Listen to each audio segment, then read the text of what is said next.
Bwana kaka, sasa ulikuwa umeniita. Niamini nikasema kwa kweli ngoja niitike wito. Kwa sababu mimi nimekaa nimetafakari na nimesikia maneno huko, nikasema sio kweli, lazima nikwambie mdogo wangu, hii mirasi ambayo tuliachiwa na wazee tulioigawana, mbona kama naipeleka ovyo ovyo? Nishakuwa tena nasikia sio mtoto fulani sio kwa nani sio, nishakuwa na wanawake tena sasa hivi. Sasa wewe ndugu yangu, hivi unataka kuniambia kwamba wewe unasikiliza maneno ya watu? Achana na maneno ya watu. Mimi mwanamke nilio naye ni mmoja tu. Ulionaye mmoja? Yaani umulio tayari ushaanza kusema una mwanamke mmoja kweli? Mimi niko na mwanamke mmoja.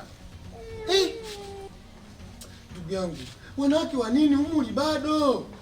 Tengeneza mazingira kwanza, wanawake wapo tu ndugu wangu. Hapo unakuwa unanichanganya kwa sababu ukiniambia nitengeneze mazingira, hapa ndo nilishaanza kutengeneza mazingira. Niko na binti mmoja tu. Hivi unaniona mimi hapa? Bado hata sifikiri kuwa na hao wanawake. Sasa wewe umri wako bado wewe unaanza sasa wewe mwanamke utamfanya kazi